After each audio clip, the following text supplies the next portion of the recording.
We had that for you guys. Nice. Love it. Bueno, hola, buenas tardes para todos. Gracias por acompañarnos una vez más en Azure en el Bar, en esta nueva edición que denominamos Gold Edition, con unos invitados especiales, como ya habrán visto todos, con Adam Saxton y Patrick LeBlanc. Bueno, esta iniciativa que justamente lo que intentamos hacer es juntar la comunidad de la TAM y acercar un poco más a lo que es Microsoft Corp y Estados Unidos sobre todo, que junto a Javier, Cristóbal y Gastón, bueno, llevamos un poco adelante esto con la ayuda obviamente de la comunidad y muchos de los colegas MVPs que fuimos generando diferentes capítulos y teniendo un poco más de llegada a los diferentes lugares y ahí un poco poder de alguna manera poder lograr esto que es ya el capítulo número 16, cuando empezamos allá por abril, el primer capítulo, viendo cómo funcionaba, a ver qué hacer un poco para movernos y compartir un poco más con la comunidad. Bueno, hoy ya estamos en ese capítulo 16, 17 que bueno, que nos ha llevado un poco más adelante de lo que pensábamos y felices de poder seguir compartiendo con todos. Bueno, como todos saben, ahora voy a hacer el switch a inglés para poder conversar con Adam y con Patrick. Y bueno, hoy cambiamos un poco el formato, como verán todos, estamos los 6 conectados. Y bueno, un poco más de bar, aunque todavía no pudimos juntarnos, hacer un poco más de bar. Así que bueno, espero que disfruten todos el capítulo. So, hi Adam, Patrick, thank you for joining us. I met you years ago in the first SQL Saturday in Montevideo. So it's really a pleasure to have you and meet you again. And here in Azure in the Bar. So Azure in the Bar, for those who don't know, is an initiative who's born as a group of friends, colleagues from different countries in Latam to looking a way for connecting the community and share the expertise. So my name is Alex Rostan. I'm an Uruguayan, now living in Paraguay. I work as a country manager of Arcano Paraguay, a regional Microsoft company, and also an AI technical leader with focus on democratizing artificial intelligence, and I am an MVP in business applications. So that's the short story. So Gaston, please introduce yourself. Okay, hello all. Happy to be here again with this Gold Edition. I'm really happy to hang out again with Adam, Patrick. For the first time we met back in 2017. In Uruguay. My name is Gaston Cruz, another Uruguayan, in living in Bellevue right now in Washington. We moved here with my whole family 1 year and a half ago. Yeah, it's been a roller coaster since then. Working as a solution principal within Slalom, Microsoft Center of Excellence. I've been in the platform area for the last kind of 15 years, architects and solutions in different countries in Latam, and now just moving around with states. And I'm passionate about connecting dots, and build strong relationship with communities in South America and worldwide. So I'm really happy and glad to host this National Bar edition with Adam Patrick. So go ahead, Cristobal. Thank you, Gaston. Hello, everybody. I'm happy and grateful to be with you again in this version of new chapter of Azure in the bar. I live in Chile. I work as digital data and analytics at Ernst & Young. I'm here because I worked at Metric Arts and we went acquired by Ernst & Young. In addition to that, I actively participate in the past Chile community. I also collaborate for the Power BI user group, where we are already more than 300 users. I'm very grateful for being able to collaborate with the Latin community. From now on, I hope you have fun today. And so, Javier, please introduce yourself. All right. Thank you, Cristobal. Well, finally here, Javier Villegas from Buenos Aires, Argentina. Same as Gaston, Cristobal, and Alex. Extremely happy to have this dream come true with Adam and Patrick. So we've been telling them before that we've been looking for them since a while. I work at Mediterranean Shipping Company, and I'm also MVP in data platform category.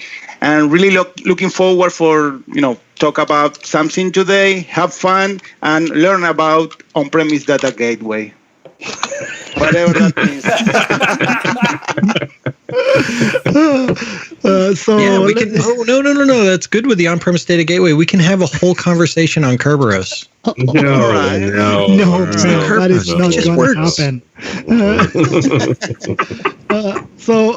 We've been talking about that. Please, first I want to correct Cristobal. He's running a 3,000 Power BI user group, not 300, 3,000 Power BI. Is huge, the community of Power BI in Chile. Trace zero. Yeah.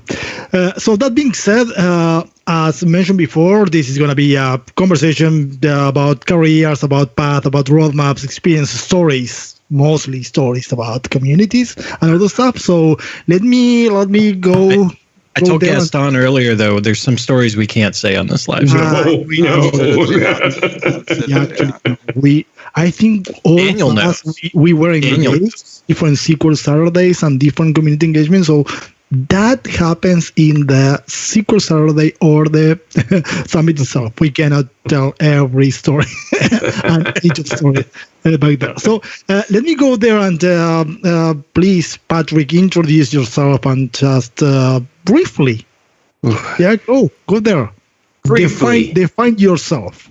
Define yourself. Patrick, I work for Microsoft, and I'm on a little YouTube channel called Guy in a Cube, and I live in Atlanta, Georgia, United States. Nice to meet everyone, or meet everyone again. Great, sounds good. Adam, introduce yourself. Yeah. Ooh, Adam Saxton. I also work at Microsoft during my daytime. Patrick and I are on the same team, working with big enterprise customers and playing with all the new stuff, pushing boundaries, and also doing the little YouTube channel as well. Been doing that for almost 6 years. It'll be 6 years in 2 weeks? 2 weeks. 2 weeks. Oof. Yeah, we've just been having fun, being on the interwebs, just connecting with people. We miss traveling. Oh, yes. We miss traveling. Oh, yes. Yes. Just living the dream. Living the dream. Great. Yeah. Go, Javi. All right. So, we would like to know a little bit more about you guys. So, basically, let's switch a little bit to the technical part, to your careers, what you've been doing. So can you tell us about your technical background, and, how did you start in the IT world? How, you start all this crazy thing with the bits and bytes? Yeah. Me first? All right. Yeah, go. Mine was an accident. It was an absolute accident. I was a mortgage underwriter, believe it or not. I was underwriting mortgages for homes, and we had to travel So I've been traveling most of my career, my professional career, and I would take notes on a piece of paper. And it would take me forever when I got back to the office to like type it all up and then send it out. And so I was at this bookstore and they had a book on Access. And my mother-in-law gave me a little Go Access. You can't see it, but it's a little Toshiba laptop that's back there with a little bitty screen on it and had Access installed on it. So I created this Access database and started using it to take all my notes. And then someone in the company found out I created it and we deployed it out to the whole company. And I was like, well, maybe I should be doing IT. And so I started looking for jobs in IT and it was just a complete accident. And then I became a DBA and then I started doing business intelligence and I met Adam and here we are today. Yeah. There you go. Yeah. So you are one of the very first Access DBA? Oh, what is that? Yeah, he had to scale that up a little. So he added 2 Access databases. The funny thing though, you laugh about it. When we got ready to deploy it, so there were 35 underwriters that we had to deploy this application to. Now you got to think about this is running on Microsoft Access like 97 or 2000, whatever version was out back then. And the guy that he said, can everyone hit this database? And I was like, no. The book says only 5 people can connect to this database at the same time, or it's going to corrupt. And we need to upsize it to SQL Server. So there was this little upsizing window. I'd never heard of SQL Server in my life.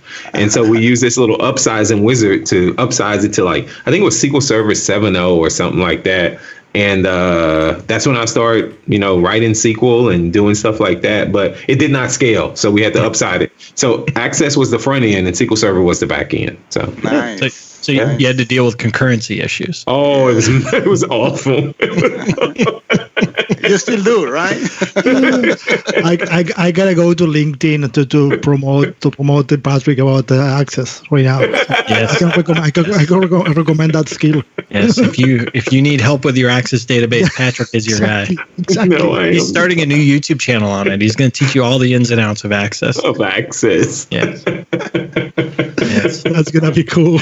Oh my goodness. So that was it, Patrick? That's it. That's how I got started. And, it was a slow progression from there. I was a DBA at some mortgage companies. And then I met Brian Knight at a conference in Orlando, SQL Saturday, as a matter of fact. And he hired me as a consultant for Pragmatic Works. And then I luckily got a job at Microsoft. And then I met Adam. We were doing something strange at some conference. And then I remember Adam was like, hey, Patrick, you should be on Guy in the Cube. And I was like, I am not doing this because you got to sit in front of this camera. There's more to it than that. There's a lot more to it than that. But and he convinced me. And the first 10 videos were like the worst videos I've ever recorded in my life. But it's got much better. So it's got much better. Yeah. Good. It's been a journey. Yeah, been a journey. Absolutely. Yeah. What about you, Adam? So I started the whole time. Originally, I wanted to be a jet pilot, like a fighter pilot in the Air Force. That didn't work out. So actually, that's a funny story too, but probably not worth it here. And then, when I realized that, okay, the military thing wasn't going to happen, I was like, I'm pretty good with computers. I've been using computers since I was like 11 or 12, playing around with, Visual Basic and playing lots of video games. And I decided that I was not going to, once I turned 16, I was like, I wasn't going to work in fast food or grocery store, anything like that. I was going to work with computers. Yeah. And so there was this little retail store called Egghead Software. And I started working there, and then a buddy of mine came in and said, "Hey, there's this new call center that opened up. This was in Tucson, Arizona, and we want. I think you'd be good. You should go interview for it." And I was 16, 17 at the time, and so I interviewed, and it was for supporting Windows 95 with Microsoft. So I was a senior in high school. And then I started doing my job while I was in high school was 3 p.m. to 7 p.m. Monday through Friday, supporting Windows 95. for like $10 an hour. I was like, that was a great high school job.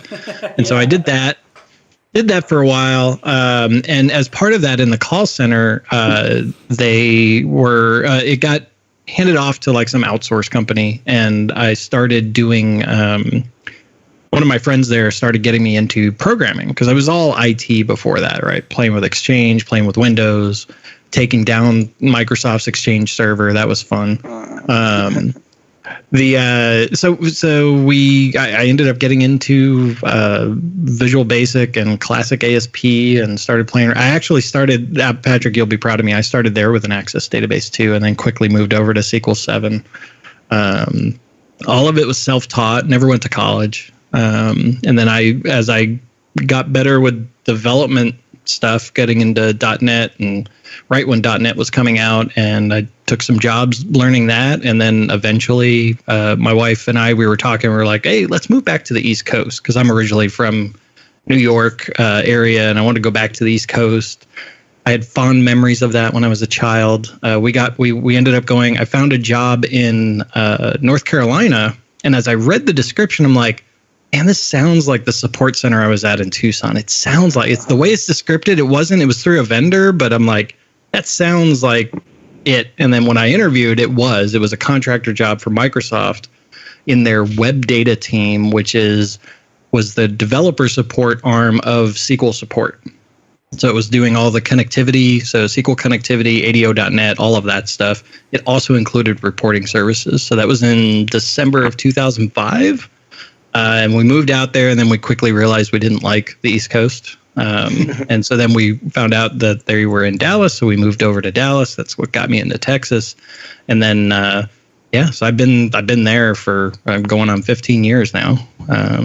So that's and then that kind of grew up. I was in support, and everything we did was just it wasn't confidential, right? So we just did all those things, and I was like, we should just get it out there, right? Let's just help people, and that's what spawned the Guy in a Cube stuff. So I was literally a guy in a cube in the Las Colinas call center for Microsoft. So yeah, we're gonna get there. We're gonna get there. All right.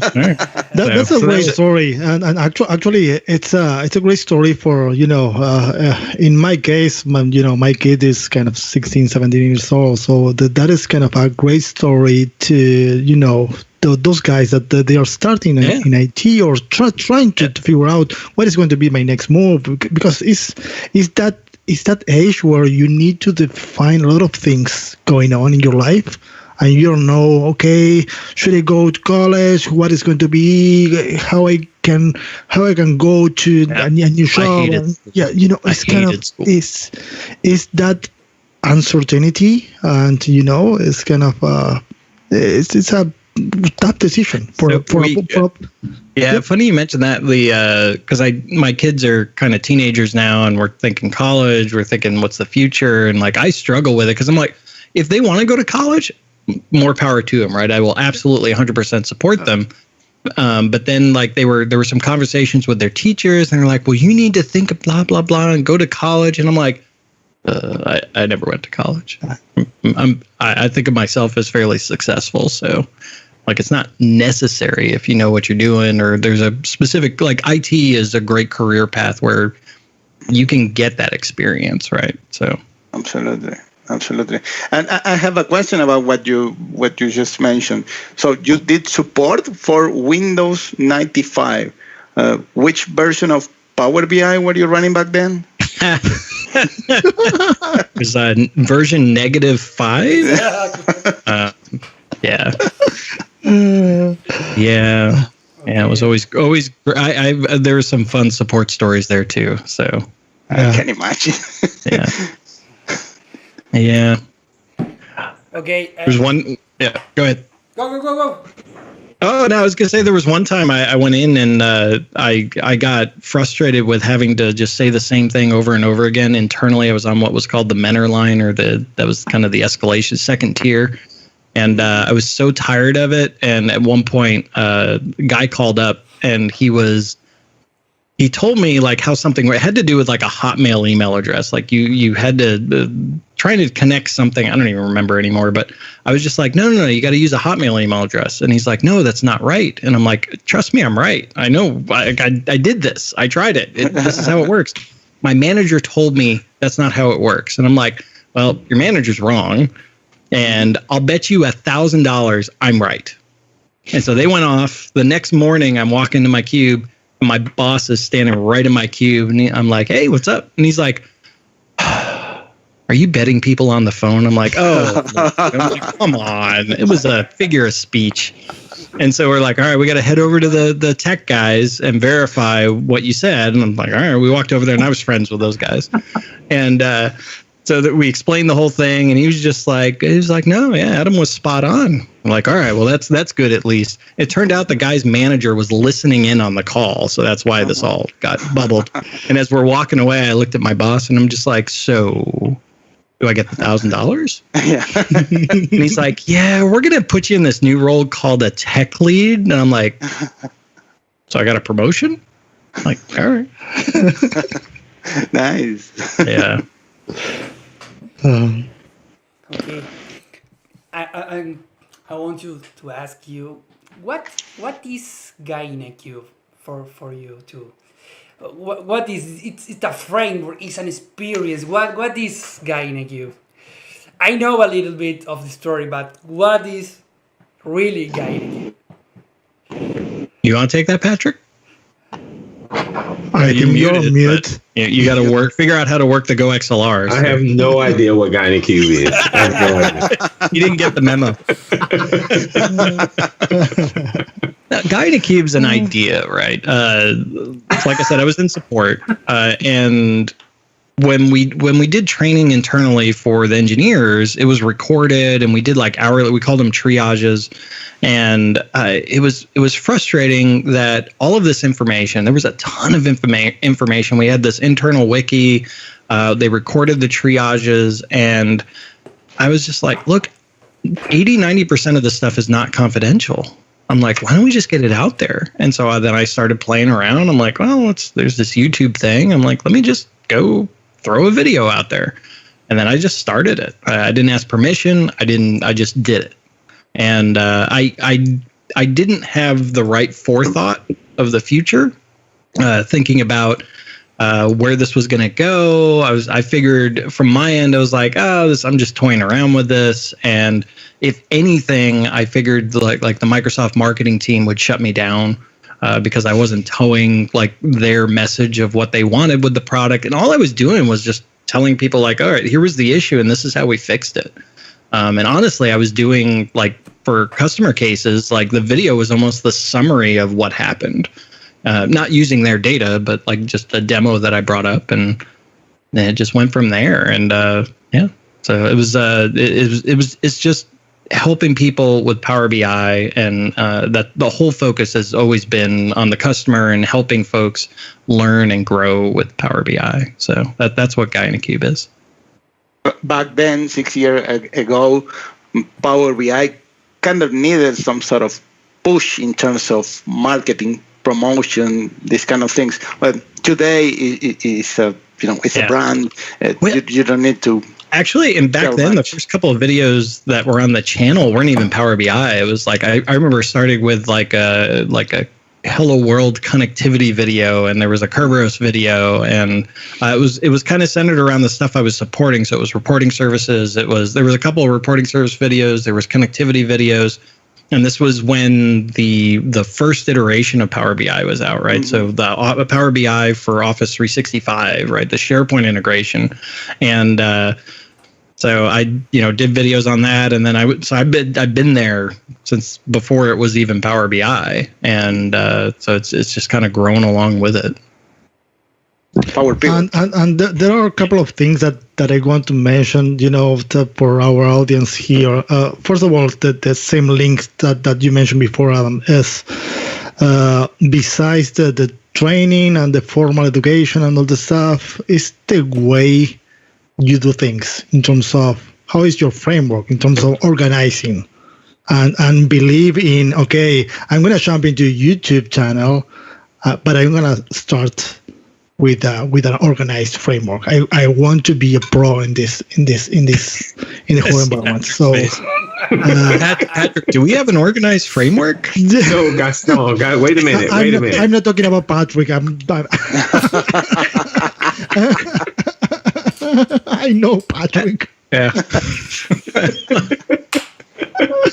No, honestly, really, honestly, if you talk to Adam, right? If you talk to us and you go, "Hey, we want you to come present at your conference in 2 months," I'm not kidding you. This is what happens. So you'll send me a note and say, "Hey, Patrick, what do you think about presenting?" I'll email presenting at our conference 2 months from now or a year from now, or whatever. I'll email Adam or I'll call him because I don't do texts and all that. So I'll call him. I'll go, "Hey, man, such and such said, hey, can you come present at the conference?" He'll go, "Yeah, what day?" And then we'll block our calendar. That's what'll happen. We'll block the calendar. And then I forget about it. We forget. Well, I'm not kidding you. We honestly forget. And then probably about maybe a month before, we'll go, "Hey, man, we got this thing coming up." Okay, yeah, we'll get to it. And then maybe a week before, I'll say, "Adam, we need to prepare for that session we're going to do in somewhere in the world." "Oh, yeah. So we'll fly wherever it is, the hotel the night before. Adam and Patrick will go." I think he's giving away too much here. We spend hours. We spend hours and hours. No, we don't. And then afterwards, people will go, "Oh my God, you guys spend so much time preparing for this." I'm like, "What?" No, and there are people that have asked us, like, how long did you rehearse that? Yeah. We don't rehearse anything. No, Adam's like this super producer. I kid you guys not. I kid you not. He's like this super producer, and he'll say, "Patrick, you should say this," and then right. He just comes up with these ideas, and I go, "Oh yeah, that's a good idea," and we do it, and it just works. And I think we've been fortunate. I don't know what it is, but it's like we do prepare. I mean, I joke and kid, and I make it. We do some preparation of the demos and things like that. But like what we do on stage, if you ask us to present a session on Introduction to Power BI Desktop in Chile, if you ask us to come to Chile and do introduction, we do it. And then you ask us to come to Argentina, it's going to be a completely different session. It's never going to be the same thing. It's never, because I don't know what Adam's going to say. He has no idea what I'm going to say. Nope. But when we say it, it's kind of like, "Oh, he said that. Now I'm going to say this." We riff off of each other in the talk. Yeah. So up note, I did see Alex's comment, and he's like, "The night before, I've seen Patrick in the hallway building his decks and demos right before." True story. True story. Well, there was one time we were at I remember I think it was SQL Saturday Atlanta, and I guess someone had not showed up, and so they came up to Patrick and they're like, "Patrick, can you do a talk in like 30 minutes?" He's like, "I got this." And it was like an all demo talk, and then when it was done, we talked afterwards like, "That was pretty good." Like, "Do you remember that?" I'm like, "No, I don't remember any of it." It was really good. So I mean, we do think about things. Like we do some planning on like for pre-cons, you have to do a little bit of work on that. You can't just make that up the night before. And we've loved doing pre-cons, full day talks. So it's so we think about the thing we do also is we don't script things. We don't. We'll come up with bullet points and just kind of collect the thoughts of these are the points we want to hit on, and then we'll make sure we have demos for those things. Patrick's not a slide guy. I do more of the slide stuff, and the big thing with Patrick and I is that we balance each other. So I look at Patrick as chaos. And I'm more of the order, and we just kind of go with that. Extreme chaos. Yes. This guy. Yes. That's good. Extreme chaos. Guys, we have a lot of people that participate in community events. So right now in the chat, we have a lot of people. So please give us your thoughts about community events. Yeah, tell a little bit about the kind of very first community events that you attend and how you reach with community. Because I've got a great story. Yeah. So for all the SQL folks out there, you probably know of a man called Bob Ward. Bob Ward was a mentor, and he's a good friend of mine. So when I was in support in Las Colinas, I actually sat next to him for like 8 years. So I learned a lot from him and Bob Dorr, Keith Elmore. Those were kind of the guys that the technical leadership on SQL support. And there was one day there, I started going to, Bob Ward did like this weekly triage internally for the engineers where you just bring your questions. He'd walk you through doing stuff. It's kind of like, Patrick, it's kind of like our Q&A thing on the live stream, but he did it in a conference room. Yeah. And so I started going, and someone told me that I need to go to that. And I'm like, I'm not a SQL guy. Like I do connectivity. I'm a developer, right? I'm not sitting there like, trust me, just go. And I'm like, all right. So I started going, and I started learning about SQL, even though I didn't support it at all. And I always like to learn about other things. And so I just started asking questions. I'm like, hey, when you say this extent thing, what the heck is that? And like, he just going through, and then he came up to me and he's like, you asked some good questions. I'm like, okay. And he's like, have you ever thought about doing a technical conference? I'm like, no, I didn't even know those existed.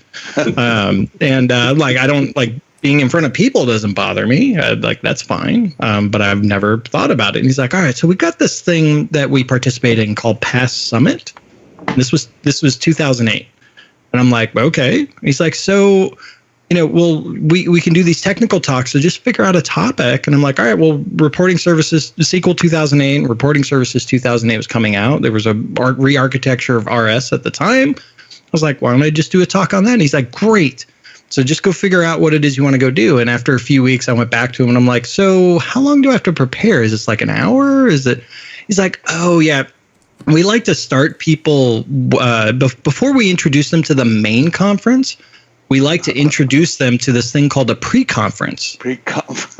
Like, all right, whatever. Like like an hour and a half? He's like, oh, it's 8 hours. I'm like, what the? I'm like, what the heck is that? I'm like, like, what? You punked me. And he's like, a little bit. So my first experience in speaking for doing any technical talk at any conference was Pass Summit 2008, doing a full day pre-conference, and that was my exposure to that. So he told me, he's like, get someone else to present with you. So I did the first 4 hours of the day on RS, and then I got someone else to do the second half on AS, and we had like 120 people in there, and like it was And then I did like the pre-cons for the support pre-cons for like the next 4 or 5 years. That was my introduction to Pass Summit. Whew. Wow. Yeah. No, but I love it. Like speaking at events, it's just I got to meet everyone. That's how I got to know the MVPs.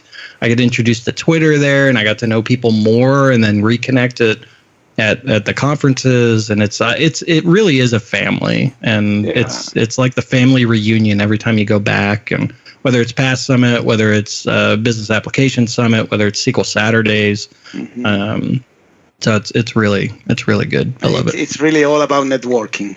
Yeah, no, it is. Yeah, I've made so many connections through that. So it's and the bigger thing, and I'll challenge people as they go to event, once we can do this whole in-person thing again. When you're at these events, don't just stand in a corner. Like, go say hi to people. Go introduce yourself. Go make new friends. I'm like, that's how you get to know. That's the biggest thing you're going to get out of those events. You'll hear technical talks. There's stuff online now with YouTube and everything else. You can go find that. But making those connections and making friendships that's how Patrick and I met. It was at Pass Summit. Yeah. Before something with Patrick and how he introduced them to the communities, all of us here, Cristobal, Javier, Alex, we met each other from SQL Saturday from the beginning. The first SQL Saturday in Chile with Patricio, Cofre. They invite to that one, and we met with Javier from there, Cristobal. I was back and forth from Chile, from Uruguay, and going there to speak into different meetups and user groups. That is the way, it's kind of that networking about community events, SQL Saturdays, NetConf, all that kind of community events, and it's a huge family. That's all. true story, and this was completely like SQL family, Power BI family.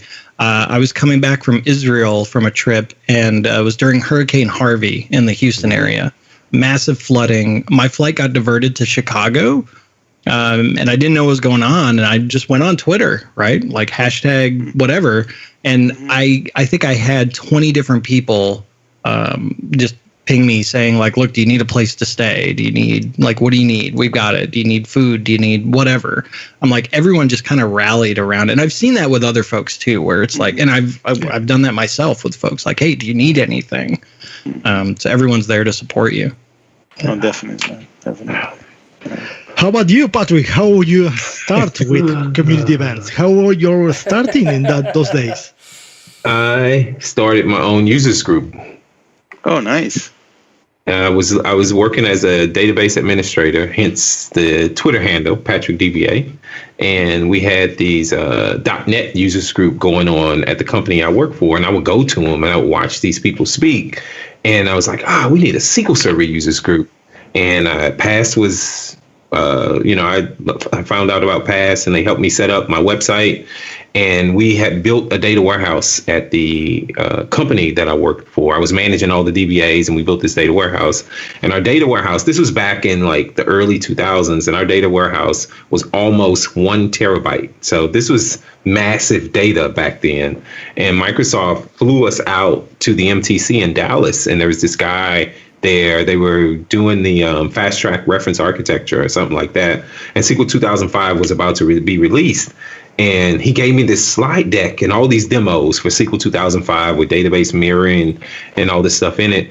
And when I got back, I was like, you know what? We should start a SQL Server users group. And we started this users group, and I couldn't find a presenter. And I said, well, I'll present. I'll do it. I never presented on a technical topic before in person. And I did an introduction to SQL Server 2005. And everyone, the .NET users group was about 220 people, and only about 50 people would show up to the .NET users group. Well, the night of the SQL Server users group, we ran out of pizza, we ran out of drinks. There was like 160 odd something people there, and I had to present on introduction to SQL 2005, and that's how I got introduced to the community, and that was it. Yeah, it was great. And I'm just going to give a huge shout out to folks that organize SQL Saturdays and have to deal with all of that. Kudos to you. That's hard work. I know, Gaston. I know you're familiar with that. That is going to be the next question for you guys. Why Uruguay? Why Uruguay? That is the next question that we have. There was this guy that like reached out, and he kept following up. Like he was persistent. He was. And then I remember talking to Patrick too. Like we didn't know him. We're like, oh, he reached out, and that year was 2017. I think that was the year where I went to a lot of. I did a lot of traveling that year. I think that was my first international trip. That was your first international trip, yes. Yeah. But I remember Patrick and I on the phone. I'm like, someone wants us to go to Uruguay. You want to do it, Pat? I have to talk Patrick into going to international events. Like he did not want to go, and I'm like, look, let's just go. And he's like, where's Uruguay? I'm like, I don't know. Let's go look at the map. We're like, oh, it's in South America. Look at that. We can go down there. So I mean, we worked out travel and all of that, and we ended up going. We're like, yeah, let's go. And that was Uruguay was. I still think that was it was a small event, but Gaston was there, and just all the folks that were there. Daniel was there; he's in the chat, and it was. Patrick and I still talk about that event. Yeah, that's the one we remember like the most vividly. We had so much fun, and the folks running that event also they were with us like every night. Like nobody. We were never left alone in terms of because we're in Uruguay. A lot of people speaking Spanish, and we didn't speak Spanish, and so like we always had someone with us to help. Yeah. Patrick has a good story at the airport on the way home where Gaston had to rescue him a little bit. So it was a great event. It was great. When I was flying down, no regrets. Because I flew from Atlanta. and I had to fly into Brazil. And so I get on the airplane, and I'm sitting, and I'm first class, but like in the premium seats. And the lady walks up to me, and she's speaking, I think, Portuguese. And I don't speak anything but English. I barely speak English.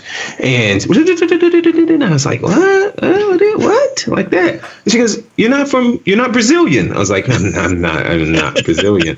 And I was like, I'm American. And so we were in the air at this point. And so they got a kick out of it. And so she said, no, you look like you're from Brazil. I'm like, no, I don't think so. And so the next flight attendant comes up and she's speaking Portuguese. So the whole flight, it was just a big joke. So we land in Brazil and we get off the plane and we have to go through, this connection thing.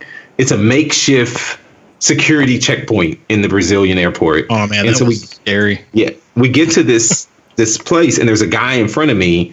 And the lady's like, you got to take your shoes off. You got to take your laptops out your backpack and all this stuff. And I'm taking it out, right? And I'm like, okay, well, that's fine. Oh, you want me to take off? What else do you want me to take off? And the guy in front of me was like, I got TSA pre. And I'm like, TSA pre? We're not in America, dude. We're not in the United States. This is Brazil. And she's like, you got to take this off. He's like, I'm not taking anything off. Well, let me see your manager. She's like, I'm the manager. And I'm like, hang on one second. What do you want me to take off? I'm going to take off everything, and then I'm going to go through security. We're going to get through security. I'm going to get through security. I just need to get down to Uruguay because that's where I'm going. I don't care about what this guy's trying to do. It was insane. Not with him. He did not take anything off. I was gone. I was sitting in this wonderful. I will tell you this: if you go to Brazil, go to the Sky Clubs or whatever they have, because in America you gotta wait for somebody to serve you beer or cervezas. You gotta wait for them to give you your beers, right? But if you're in Brazil, there's like taps and refrigerators, and you could just drink as much as you want to drink in the Sky Club. Internationally, in any country, the Sky Clubs. Not Africa, not Africa, my friend. It's not like that in Africa. And so, but the crazy thing is, when I landed in Uruguay, this is a true story. I cannot make this stuff up. So I was drunk. I was loaded, man. I had been drinking. Then I got on a flight from Brazil to Uruguay, and I was drinking more. And when I landed, they were like, "Okay, so you're gonna do this pre-con tonight?" And I'm like, "Tonight? No. On analysis services, it was a 4-hour pre-con." I was like, "Oh, okay." It was just a regular session at the Microsoft office that we didn't even know about. This goes back to our preparation. We had no idea. I was like, "All right, I'll do it." Yeah. Oh, we were so tired. Well, man. What words did they learn in Spanish? Hola chicas, muy bonita. Daniel actually did a great job of educating us. Yeah. I don't remember any of it. We had some. He tried to. There were words for pillows that I did wrong, and it was something else. Cervezas was the big word that we did. Yeah, absolutely. Cervezas. And what about the asado barbecue? Oh, remember that one? I got video of that. What about the sandwich that Adam destroyed? The chivito. I got the name. We were talking about that in chat. I got the name. Gaston called me Hurricane Saxton after that. Well, and I remember too, like I did, because I had my camera with me, right? Yeah. And we went to some bar we were playing pool at, and I got like the video I did of that. I'm still really proud of that video. That was a great video. That was really amazing. Really. And so I reached out to that bar and I said, "Hey, FYI, I've got," and they took the video and then used that for advertisements and never. I'm like, oh, like whatever. It was good. It was great. It was a great time. It was a great time, man. And we went to this indoor market that looked like it was outdoors, or it was amazing. Oh, yeah. It was the whole trip. The whole trip was just, and we rode along the coast and we saw this water. Daniel took us along the coastline. Oh man, it was amazing. It was beautiful. It was amazing. It was beautiful. It was beautiful. Fun. It was fun. Yeah. You back there, you delivered the pre-con on-premise data gateway, among other things. I remember. And then the pre-con on. I did mine on. You did an analysis services, and then ended up discussing about the on-premise data gateway back then, and then on Saturday, Yes. You delivered like 2-3 sessions. So we did the first one we did was kind of like our little personal power hour. Yeah, Did power like a hour. bunch of fun things, and then I don't remember what. I think you did an AS session at the end of the day too. I think so. Yeah. Yeah. All I remember is the cardboard cutouts of Brittany. No, it wasn't Britney. It was Taylor Swift. It was Taylor Swift. Taylor Swift. Oh, yeah. And then Justin Bieber also. Yeah. That's really good. Yes. And then, so pro tip for those that are traveling internationally to a SQL Saturday, do not fall asleep on the couch during a SQL Saturday event. Pictures will be taken. Good time. It was so fun. It was so fun. It was amazing. It was amazing. Great. Well, guys, next question to you is a little bit challenging, I believe. What is going to be next for Guy in the Cube? How do you see Guy in the Cube from now to, let's say, 5 years? I just had a great idea, and I didn't talk to Patrick about this at all. Patrick, you're gonna love this. We should make videos. Oh, Is that it?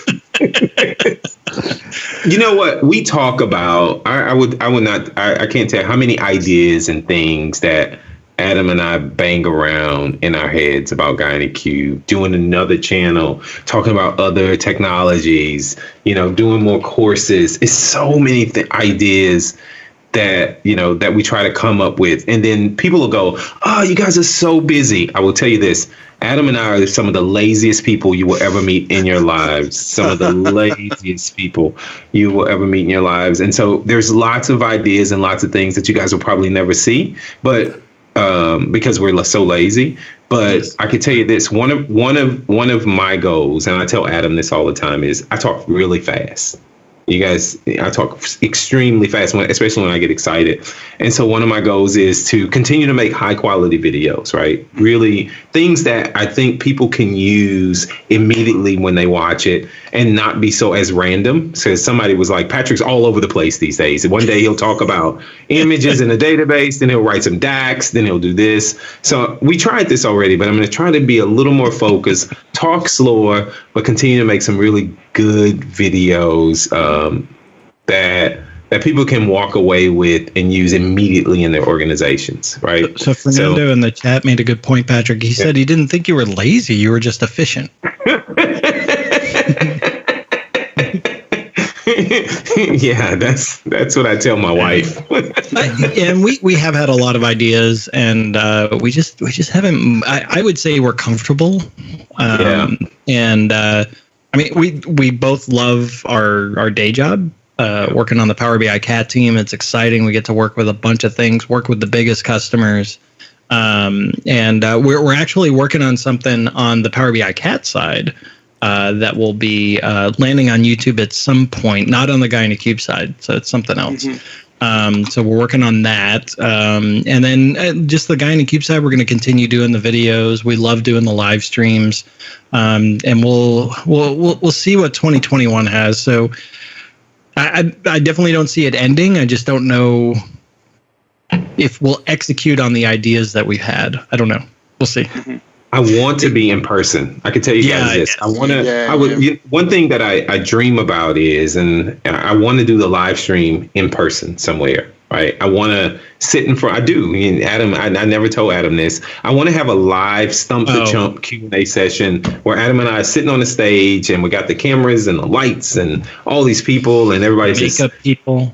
Yeah, and I have a bowl of just green Skittles. I thought it was blue M&Ms. You changed? I changed. I don't like all the chocolate. It breaks me out. So I just want pure sugar. The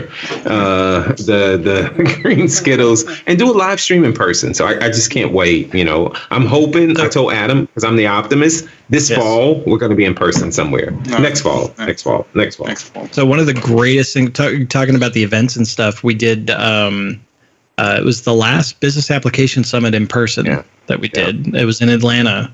And we did the Power Hour. So Matthew Roach and myself, we were organizing it.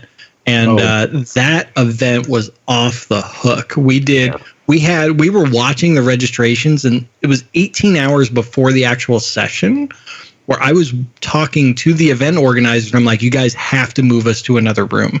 Like, we're watching the numbers of the people that are signing up for the session. The room they had us scheduled for was like holds like 400 people. We're like, this is not big enough. Like, you need to get us to like a room that holds like 700. Like, we're tracking that. We got to have that. And as we were going on the night, I had to escalate to Arun Ulag, who's the VP of Power BI. He had to go talk to someone to get us into a bigger room. And the room we ended up in, they said, okay, we can hold 1,300 in this room. We're like, all right, cool. And they had to do like some switching. It was crazy. We ended up standing room only in that room. It was nuts. And this was all, they kept telling us too. They're like, you're like, don't look at those numbers. You're never going to get the actual, there's going to be fall off. And I'm like, trust me, you don't know this session. There will not be fall off. Like, everyone comes to the session, and we were advertising the crap out of it. And oh my God, it was so, and they had the big cameras and the official audio thing. It was amazing. I'm going to tell you guys something that Adam did not say about all of this, right? So he said he and Matthew were coordinating this, right? So I'm off presenting at MBAS. I'm off at a session with Chris Finland talking about I had to negotiate. And so I hadn't seen them for a bit. Chris Finland and I recorded a session with the Paginated Report Bear, and we did our own session about paginated reports. And so I see Adam and Matthew, and they go, oh. No. Matthew hit you first, and I saw Matthew was talking to you, and I ran over. I'm like, whoa, I haven't told him yet. And so you guys have been to conferences before. In the evening times, you like to hang out and drink and see people that you haven't seen in a long time and stay out as late as you possibly Patrick was talking about how excited he was to be able to do that. Right. And I'm not bragging, but when you're kind of a big deal like me, you can call a conference up and say, don't put my sessions in the morning time. I'm not a morning person because I want to hang out with Gaston. I want to hang out with all my friends and drink and sleep in. So I walk up to them, and I prepared this way. My session was like after lunch, and so like, I got time to prep it. I hadn't even prepared for the session. I wasn't even ready for this session. So I walk up to Matthew, and he goes, oh, by the way, your session's at 8:00 in the morning now. I was like, what the I was running over, and Patrick caught me on the side of his eye, and he's just like, what the I cannot present at 8 a.m. in the morning. I'm not even ready for this session. Well, you asked him how the session went that morning. We got in that session too. I was there. I was front row. And he just he was grumpy. Like, he was not happy. And like, people started asking questions, and he's like, look here, this is how this works. And like, and people like loved it. And I'm like, what the heck? They're like digging this. Like, he was a jerk. He was really a jerk in that session, and he kept looking at me. I'm like, I don't know what to do. I remember that one, and I was really late the last night, and the face of Patrick, I was there. What the heck is doing this? I was not a happy fellow. That was a great event, though. That was a great event. That was our last one, though, right? That was our last in person. No, we did the Power BI World Tour stuff, and so in February we did the Houston World Tour, and then we went to Atlanta in February, right before everything got shut down. Yeah. Yep. Yeah. That application summit was amazing. Oh man, it was great. It was great. Yep. Yeah, Power Hour. And then they wanted us to do it when they transferred to the digital. Yeah. For that and Pass Summit, they wanted the Power Hour. And I'm like, no way. Oh, no way. Like, we can't do that digital. It doesn't transfer. You got to be in the room. Yeah, you got to be in the room. Got to be in the room. Right. It was great. Okay. I want to ask you, tell us a little bit about the future. What is the next wave in IT? What the next year? What do you see about that? Yeah, what are the technologies that you just start thinking right now? Okay, this is quite cool. I need to jump into this, or any advice, for communities. Okay, that for those guys that they are starting with different technologies, ramping up in data platform or whatever. Right now, there's so many Azure services and all the stuff, and it's Every coming. minute we have a new one. Yeah, and it's coming everywhere. It's coming from everywhere. It's not just Power BI. It's kind of the linking between those technologies and different technologies, and they are ramping up with artificial intelligence. It's everywhere. So, what are you thinking about? Kind of, what is the next wave? So the thing that I run into every day that I think that people should really start considering is not just big data, but large volumes of data. And because our customers, the stuff that Adam and I, people say, oh, I got 100 million rows. That's nothing. That's cute. That is nothing. That is nothing. That is an Access database, right? The new Access database. It can run on my laptop, right? 100 million rows is nothing. I can run that on my laptop. The stuff we're talking about are, we're talking billions. I was on with the customer and they were like, every hour we get 1 million rows of data into this thing and we got to figure out how to stream it, but we need to couple it with some imported data. So for me, if you're in this arena, right, if you're listening to us, you're obviously a data professional. It's not learning how to deal with data, but learning how to deal with any type of data. I hate people put an adjective on my data, big data, small data. It's you need to become efficient at dealing with data, regardless of the technology. I don't care what the technology is. You need to have some knowledge of how do I structure or how do I manipulate this data so that the people that need the information out of it can pull the data out of it. So, we work for Microsoft. I have an adjective for it, Patrick. I hate adjectives. I know, but I have one. It's not big data. It's not massive data. It's good data. Good data. All right. I'll take that one. I'll take that one. So, because the thing we see is people just try to shove everything into the single table or, I've got 300 million rows and this thing is massive and super slow. And I'm like, that's nothing. I'm like, this should be going really fast and should be really small. I'm like, no, but our guys are really good data modelers. I'm like, not if you're talking to me. I'm just saying, you called me. Like, what's going on? So just taking the time to understand how this stuff works. Go read this book. Go read it. Understand this stuff, right? It's learn the concepts. And I would say for whatever you're trying to go do and whatever the next thing is, the artificial intelligence, the real-time streaming data, any of that stuff, learn the concepts of how you work with data. Yeah. And then you can transfer that to anything. Whether it's Power BI, whether it's SQL, whether it's, I know Google BigQuery and Snowflake are big deals. Whether it's, the other BI folks that start with a T, it doesn't matter. It doesn't matter. Because, people, I think somebody said this about 5 years ago, data is the new oil. Data is everything, right? Yeah. Data drives your business. And so if you understand data and understand how to work with data and massage it and get intimate with it, I tell my son this. My son's 20 and I keep telling him, you need to do this. He's like, Dad, I got my own thing. And I'm like, data is the way to go, regardless of what technology you use, how you want to present it. If you know how to make it accessible, if you know how to allow people to get to it really quickly, you'll have a job the rest of your life. And I would say learn how to tell a story with it too. Yep. Don't just throw numbers on a thing, because that doesn't. Yeah, learn how to tell the story.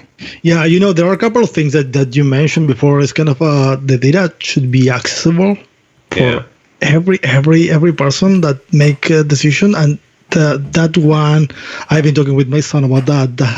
About kind of this, tell a story. And that is a whole thing, how to tell the story behind the scenes, and more about what Patrick mentioned before is kind of sometimes we consider that we are dealing with big data, and now I am in an IoT project, and I was thinking, okay, until now I was dealing with big data. No, I am not dealing with big data. Now I'm dealing with big data. It's kind of, man, that is the data is coming and just dealing with the AVX plus Snowflake, but whatever. It's kind of you need to understand how you can start thinking about this kind of data. Yep. And I'll say also, like the videos we talk about best practices. We talk about how to get the most out of performance. And I know the easy thing is to just look, I'm just when you're working with that smaller sets of data, you can get away with stuff, right? You're not going to see the ugly baby. It's when you get to scale where you see the ugly baby. Yeah. And so people will start, they'll just do the shortcuts, right? We'll do the single table. We'll do these things. Take the time, even though you're not working with big data or large data sets, take the time to learn the right things, right? So then when you get that opportunity, then you're going to go into it with the right skills. Yeah, that's right, man. Great. We are almost there. I have Javier's jumping in. Little question. Basically, we have started with this Azure and Elvar at the beginning of the pandemic, and of course, you guys are something that we look forward to. Advice on technical, on communication, on community, on everything. So I would like just to, briefly, if you can mention about this thing that you reach I don't know how many followers in YouTube, and you got that award, which yes. You made that video. Right? If you can just mention about it, because to me was awesome over there. Yeah, now we're talking. Yeah, if you can just briefly mention something about that. What that it means for you. It was awesome. It was an achievement. So for me, it was it took 5 years or whatever it took to get there, and it was that accomplishment, right? It was, look, subscribers at the end of the day, it doesn't it means something to me just because those are the people that we've reached. But it's a badge of some sort, right? But to reach that achievement for someone, when I started, I'm like, this isn't going to go anywhere. And the long haul it took to get there, that just reaching that achievement, it's I cried a little bit. Patrick can tell you, I was like, yeah. Because to get there is tough. But to maintain up there is even tougher, right? Yeah. So that's what I was going to say. So one thing Adam always says, and he says this to me a lot, we have to be consistent. We have to be consistent.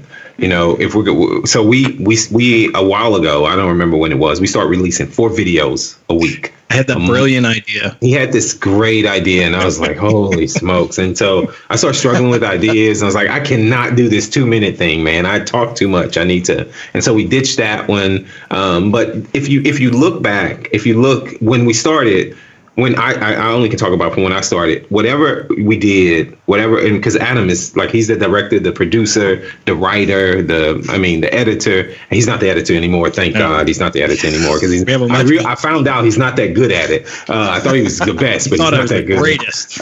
No.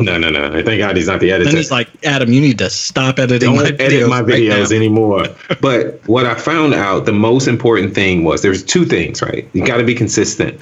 And when I do the videos, I recorded a video for next week, and he called me. He was like, you weren't there in that video. You weren't there in that video, Patrick. And he's honest. He's brutally honest with me about these things. No, what I said was, I'm like, look, I brought Patrick on board for the entertainment, and Patrick doesn't show up until halfway through. What's up?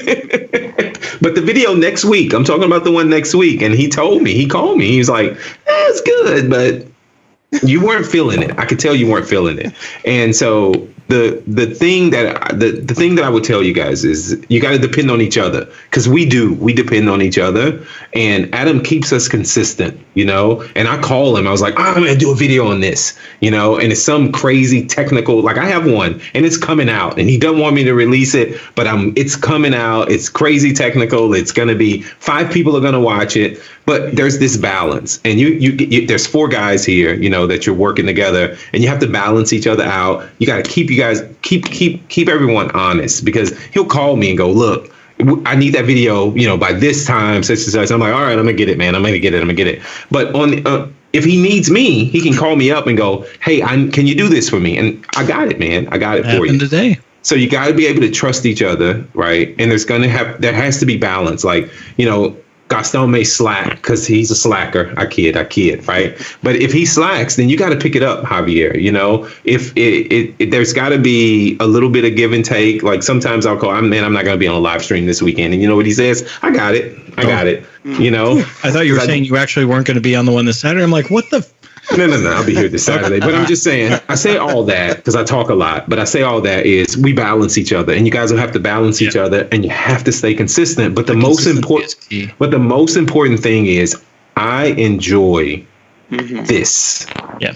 I don't do this for the subscribers. I don't do this for the money. I don't do this for the fame. I kind of like being a big deal. I kind of like that. I kid. But I do this because I honestly hate Saturdays because I don't have an excuse to get up early and come downstairs and tinker on my laptop. I hate the weekends because I don't get the chance to come down and tinker. But I really, really love recording the videos, learning stuff about Power BI and analysis services and data warehousing. If you can get to that point, I think if you can get to that point with what you guys are doing, the consistency will be easy. Having each other's back will be easy, and it'll just grow. It'll just grow naturally.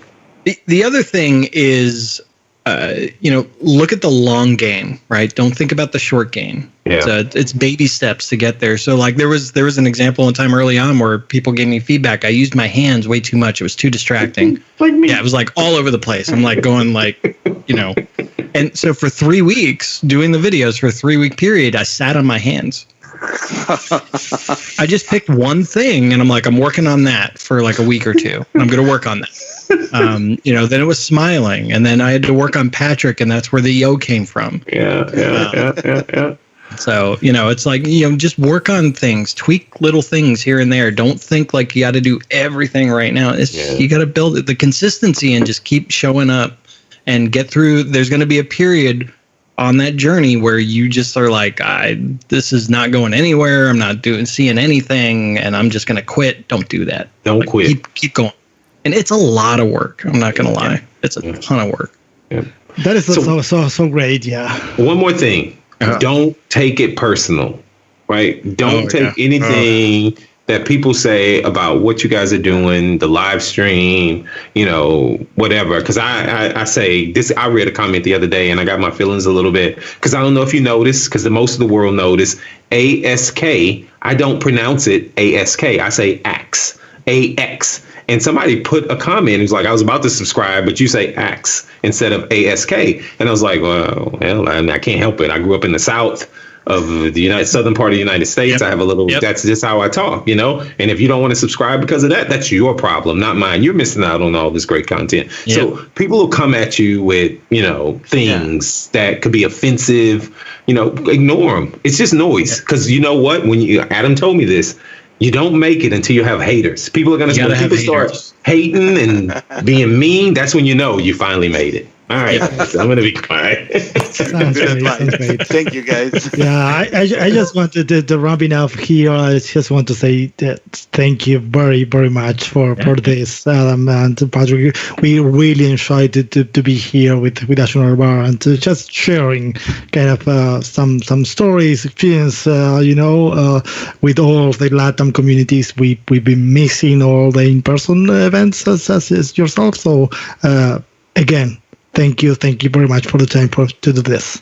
Anytime. Thank you guys for having us. Yeah. Okay, I'm gonna change to Spanish to say goodbye, but first, Patrick, Adam, thank you for your time, and Alex, thanks for having us. I hope you enjoy as we do. So we talk soon again. Bueno, gracias a todos por habernos acompañado. Espero que hayan disfrutado esta sesión como nosotros. Como habrán visto, nos divertimos mucho como siempre hacemos con Adam y Patrick, pero bueno, en este caso particular en Azure en el bar se disfruta un poquito más también, así que bueno, espero que todos lo hayan disfrutado. Y bueno, los invitamos el próximo 10 de diciembre, nos va a estar acompañando Donna Sarkar.